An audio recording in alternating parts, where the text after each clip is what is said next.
You are Locked On Dodgers Postcast, part of Locked On Sports Los Angeles on the Locked On Podcast Network. Your team every day. Welcome into the Locked On Dodgers Postcast on the Locked On Sports LA YouTube channel. I am Pete Fox, and boy, was that fun. And hopefully a sign of things to come. 9-0 the final. Of course, you can watch us wherever you find your podcasts or wherever you watch your podcasts, like on the Locked On Sports LA YouTube channel, or wherever you listen to your podcasts on the Locked On Dodgers podcast feed. I've been covering sports in LA dating back to 2007 for ESPN LA and NBC Sports Radio. I don't know why my camera is acting weird. We'll do this. Maybe that'll make it better. 9-0. Dodgers off to a dominant start here in the NLCS, and hopefully we can keep that roll going. A record-breaking streak on the mound of scoreless innings, now up to 33 scoreless innings. They have crushed the scoreless innings record streak dating back to 1905, set by the New York Giants, which was 28. That's 3 consecutive games and 6 innings. The last time the Dodgers were scored upon was the Padres in that big 6-run 4th inning back in game 3 of that series, which the Dodgers lost. Padres were 1 win away from winning that series at that point. The Dodgers then tied it in game 4 and, of course, dominated in game 5 to win it. And now here we are, 9-0. When I was doing Locked On Chargers postcast with Anilo from Denver, does all the Denver teams there. We did Broncos Chargers today. He was saying it's a bad day in Denver for all of their teams. Broncos lose, Avalanche lose, Colorado Buffaloes lose. And he goes, but in LA, everything's rolling. We are definitely rolling here. Chargers, a nice win today over the Broncos. Dodgers comfortably over the Mets, 9-0.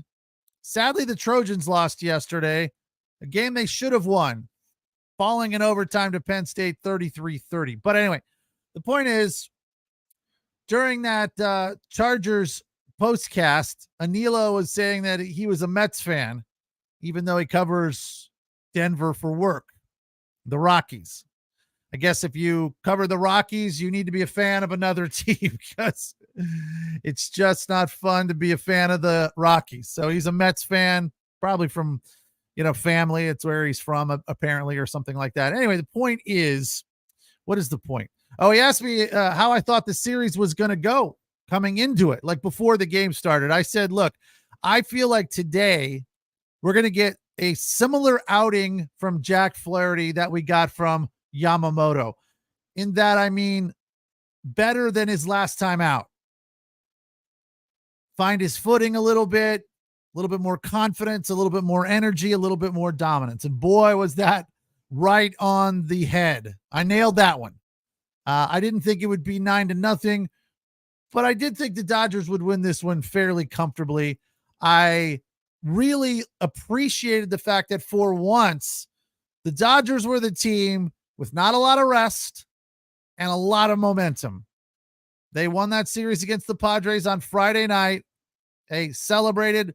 They rested yesterday and right back to work today. That's perfect. Mets have been off for 3 days. It's not a lengthy break for them, but nonetheless, I really felt like that was going to be a good position for the Dodgers. That being said, I don't feel like this series is going to be a sweep. I do feel like the Dodgers are going to win this series, in spite of that stupid dog on Instagram. I don't know if any of you guys saw that, but there's this dog on Instagram where the master, owner, whatever you call the person who has the dog, throws a ball to the dog at the top of the stairs, and the dog hits it with his nose or her nose, and then it rolls down the stairs and goes into a basket at the bottom of the stairs. And the dog correctly predicted a Dodgers 3-2 series win over the Padres, but has predicted a Mets 6-game series win over the Dodgers in the NLCS 4-2. I do not agree with that. The main reason for that is the pitching for the Dodgers right now is locked in. They talked about it a lot tonight. This game was not really all that interesting or all that exciting. Obviously, for us as Dodger fans, these wins are very, very tasty. They're comfortable. They're not stressful. They're confidence building. I love blowouts. I'm sorry. I like winning tight ones as well, because winning is like so much better than losing, in the famous words of Nuke Lelouch. But they had to come up with things to talk about on the broadcast tonight.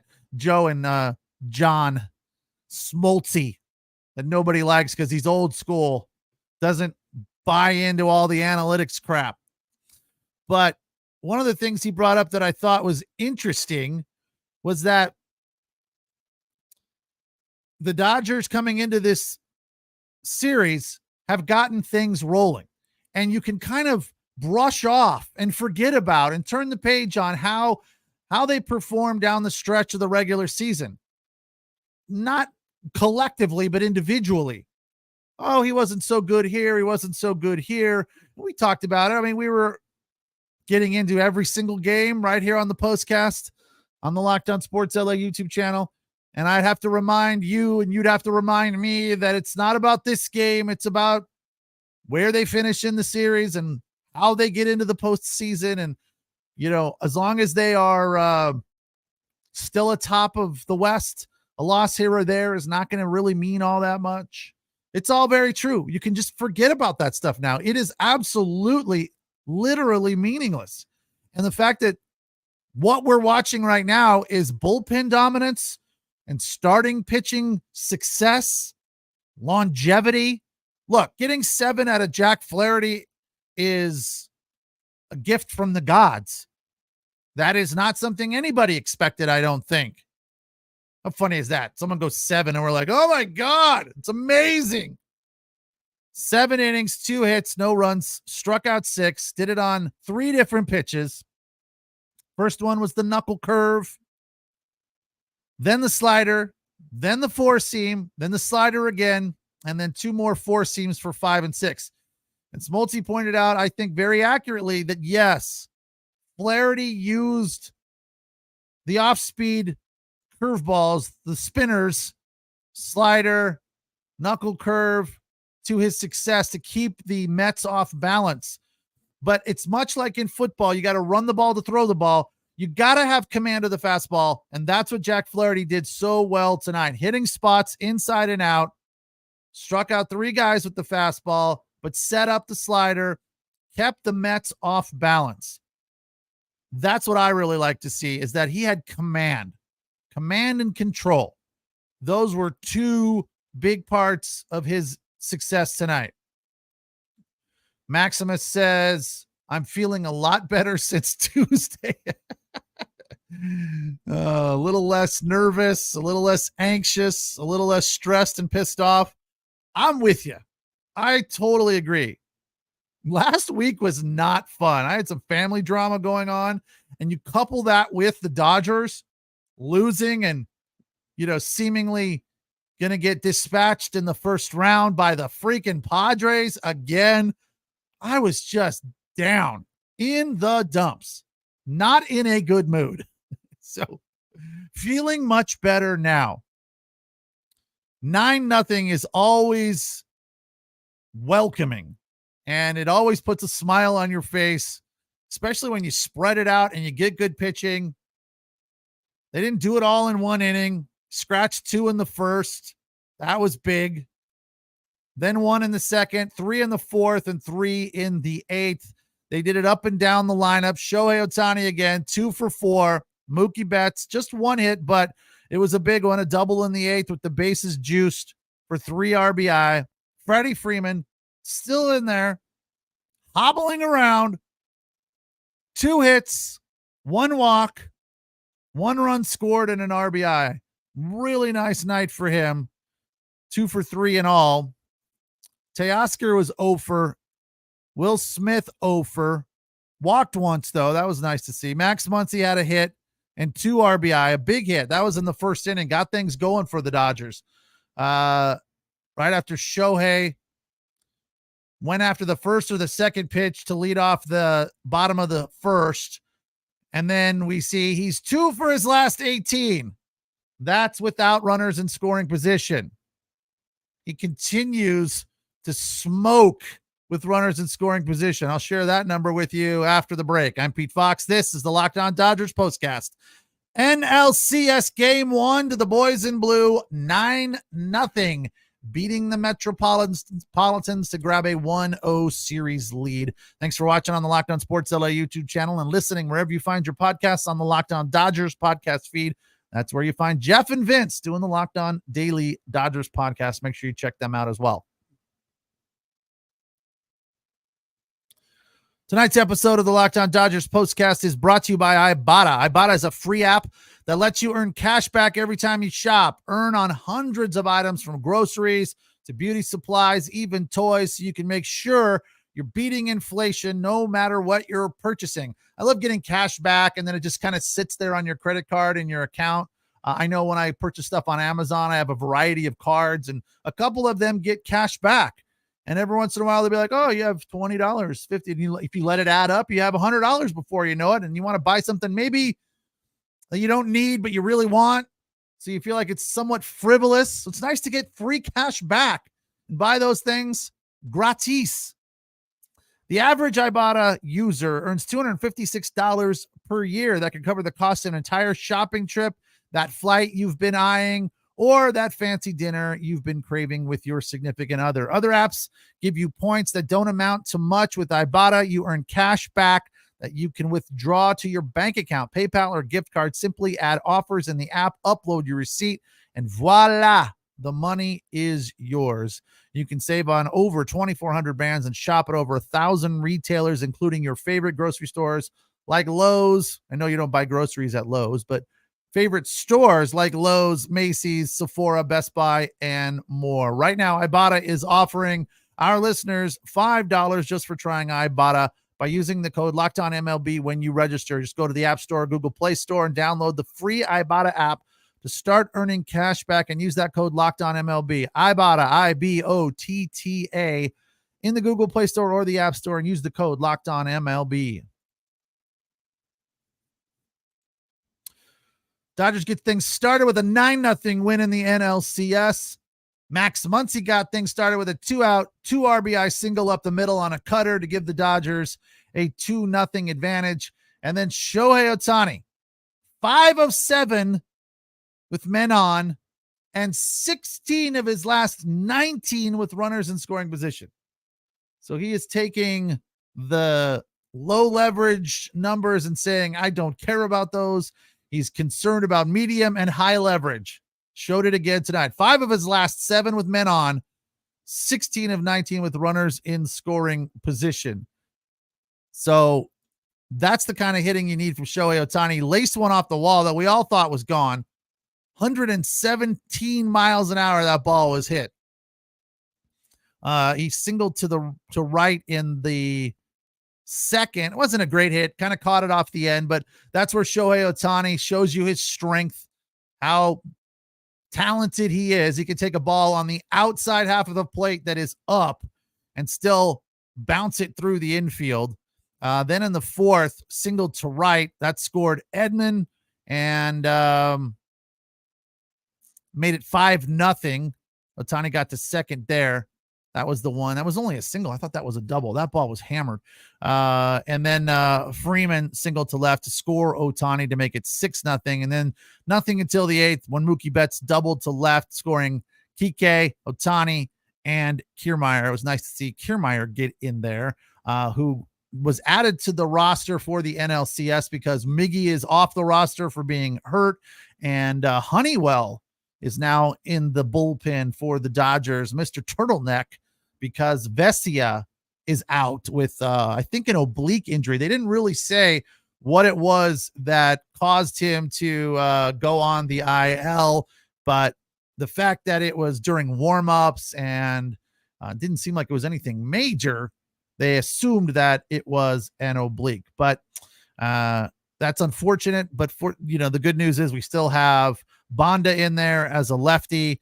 And if things continue like this, 9-0, we can have Honeywell eat up some innings at the end of the game. Tomorrow, though, looking at a bullpen game.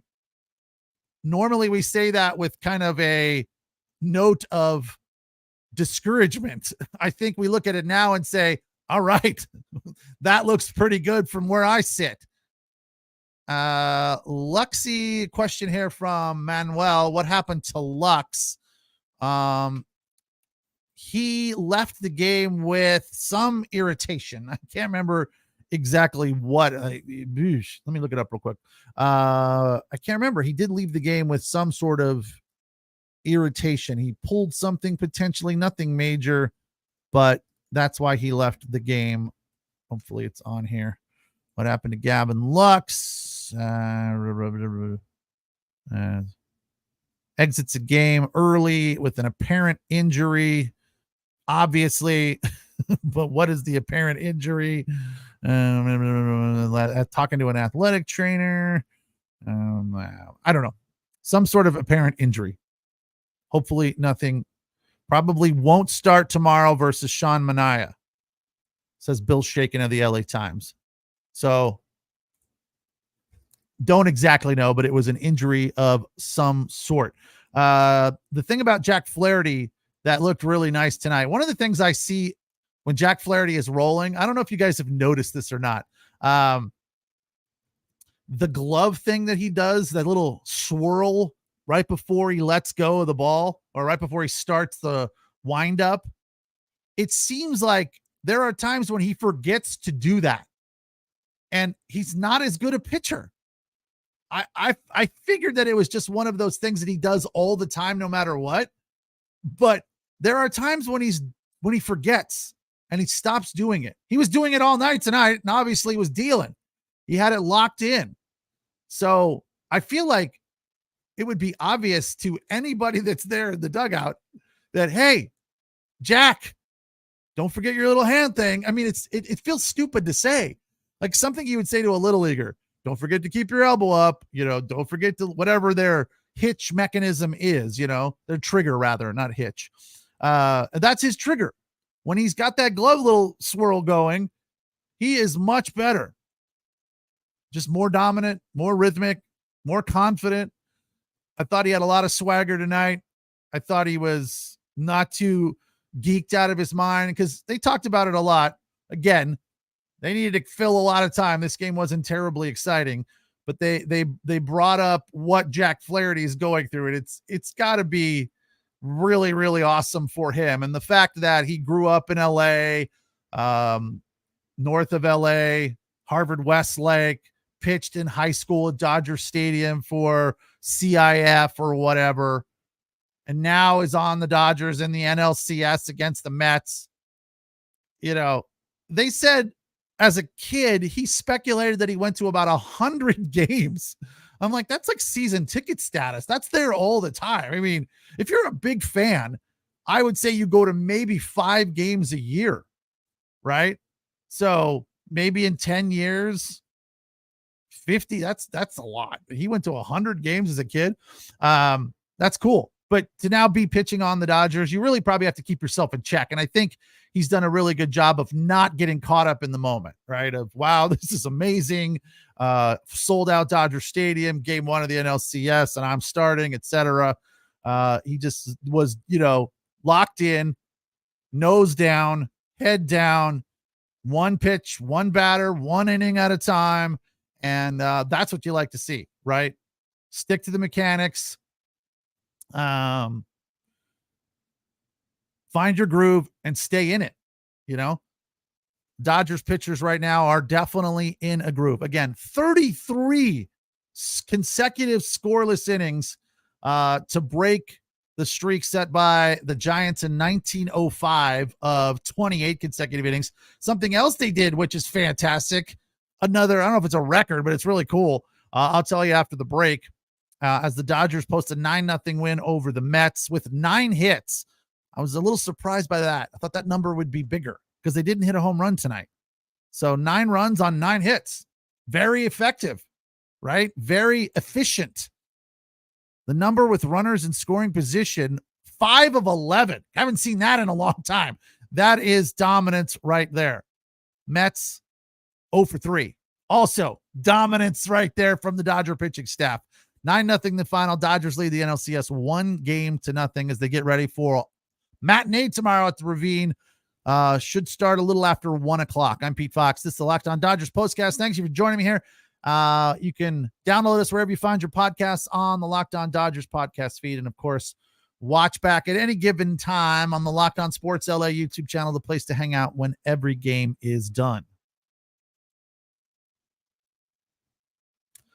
Tonight's episode of the Locked On Dodgers postseason postcast brought to you by FanDuel. Hey, NFL fans, you can start the season with a big return on FanDuel, America's #1 sports book. So when you get a hunch in the middle of a game, you can check out the latest stats, view live play-by-play, and so much more on the same page where you place your bets.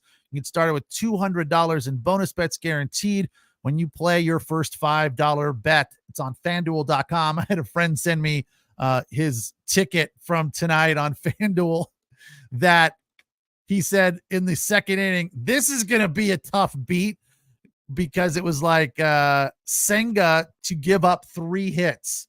And Senga was yanked after an inning and a third and only gave up 2 hits. He's like, how does that guy get yanked with only giving up 2 hits? And another buddy in the chain was like, he walked 4 guys.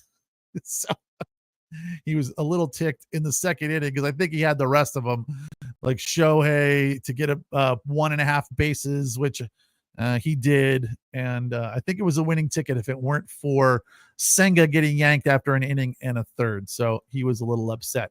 But a lot of fun as always. So get involved. Download the FanDuel app today or go to FanDuel.com.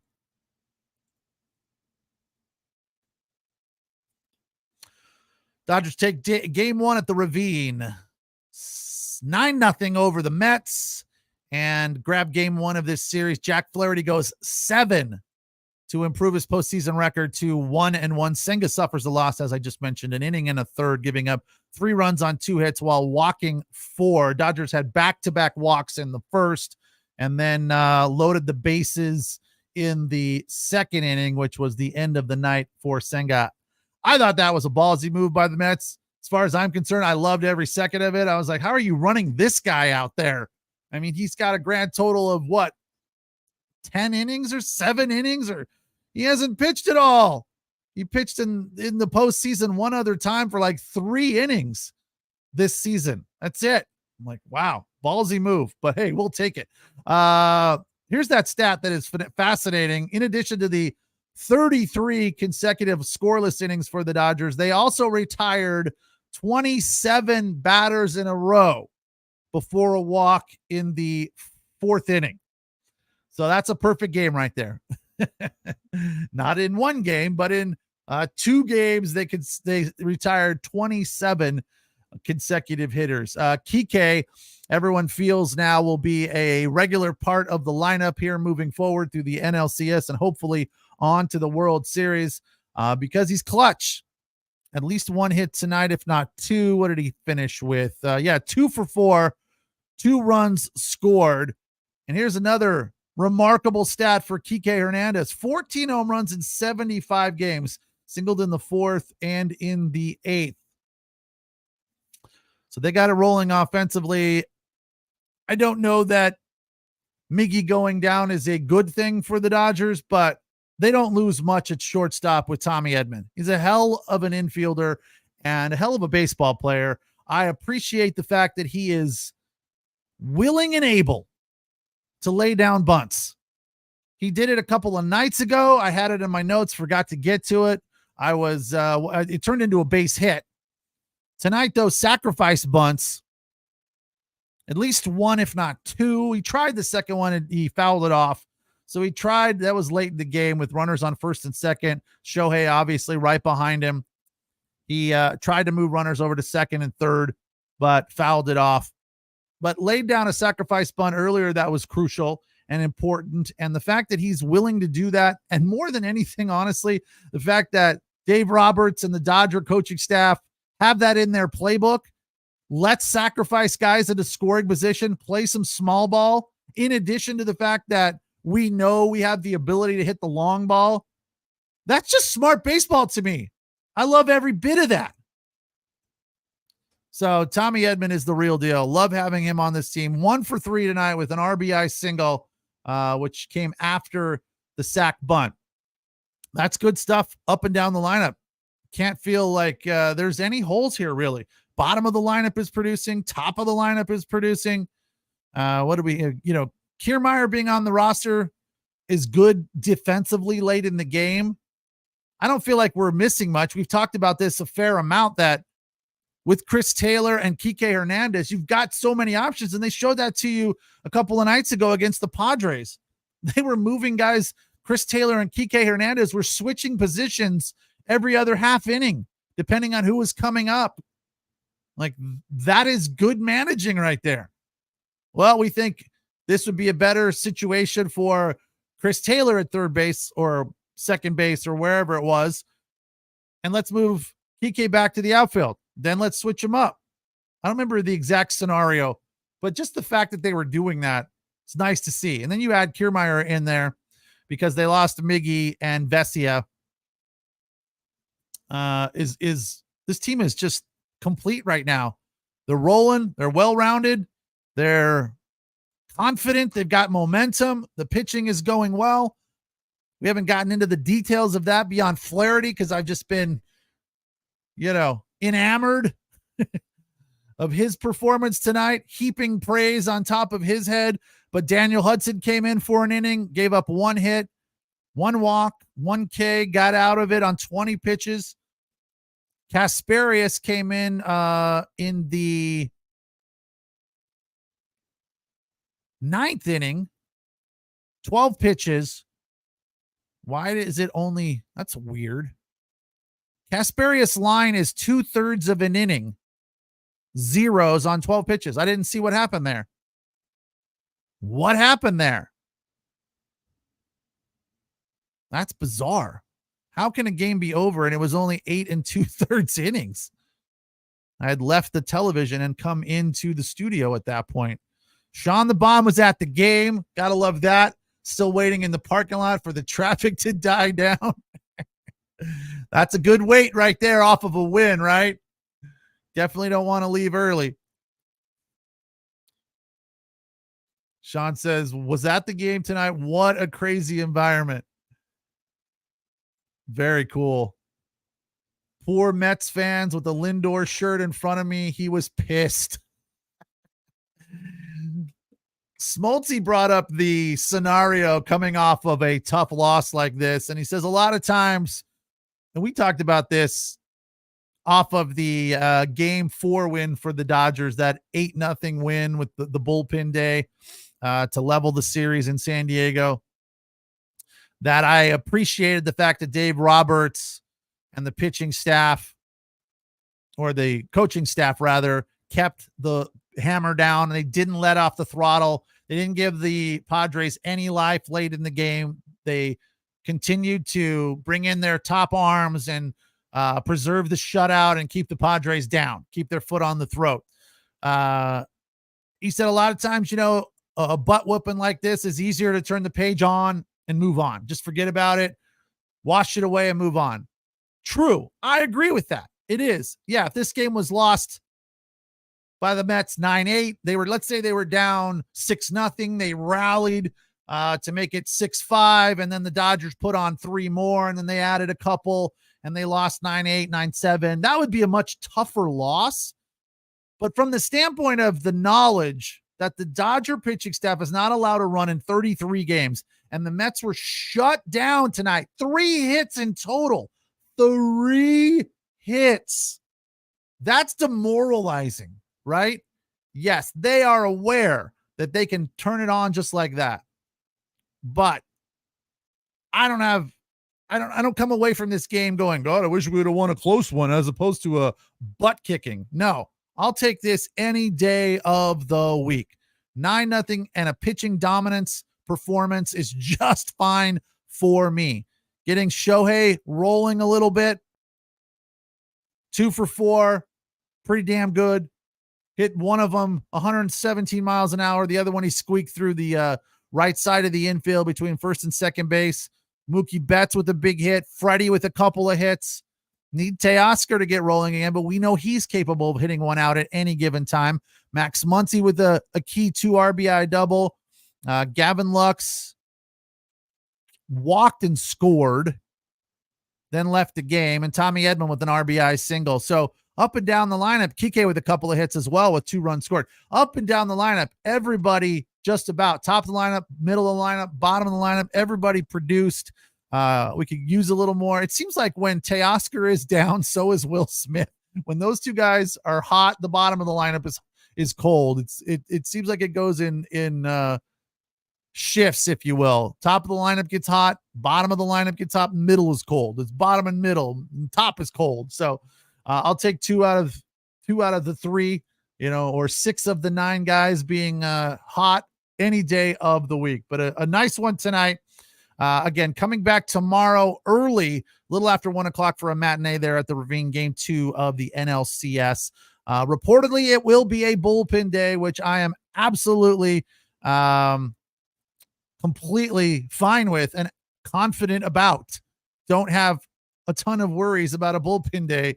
Jesus agrees that this game was a blood pressure reducing game. Just easy, right? Clutch, confident, comfortable. We need these every now and then. They don't like that. Padres series was stressful, but how quickly things change in a week. Feeling good about the future right now for the Dodgers. As Ben Crenshaw said, as captain of the Ryder Cup team in 1999, I have a very good feeling about this. That's the way I feel about this team and this series and this season, for that matter. I have a very good feeling about where we are and where we will be going. Sadly, Sean, I will not be at the game tomorrow. I will be doing this remotely. I will not be here in the normal studio tomorrow, but I will be on right after the game. A little late, though. So just a heads up for you regulars. The game starts at 1, probably be over around 4-ish. I will be on here for the postcast a couple hours after that. So, give people time to get home from work, et cetera, et cetera. I have a previous commitment, had no way of knowing that, there'd be a matinee in game 2 on Monday 2 months ago. So I have a conflict, but I will be able to do the postcast around 6:30, right in that neighborhood. So make sure you're here. You don't have to jump on right after the game tomorrow. We'll be a little bit late tomorrow. But like I said, it's an opportunity for people for Sean to get home from the game, for you people that are working to get home. You'll be watching, I'm sure, on your phone or your computer at work. And then when you get home, you can dial in to the Locked On Sports LA YouTube channel and listen wherever you find your podcast on the Locked On Dodgers podcast feed. Once again, a 9-0 victory for the Dodgers to grab game 1 of the NLCS over the New York Metropolitans. Game 2 tomorrow, a little after 1, and we will talk shortly after the game. So make sure you are here for that. Thanks for joining me tonight. Have a good one. We'll talk tomorrow.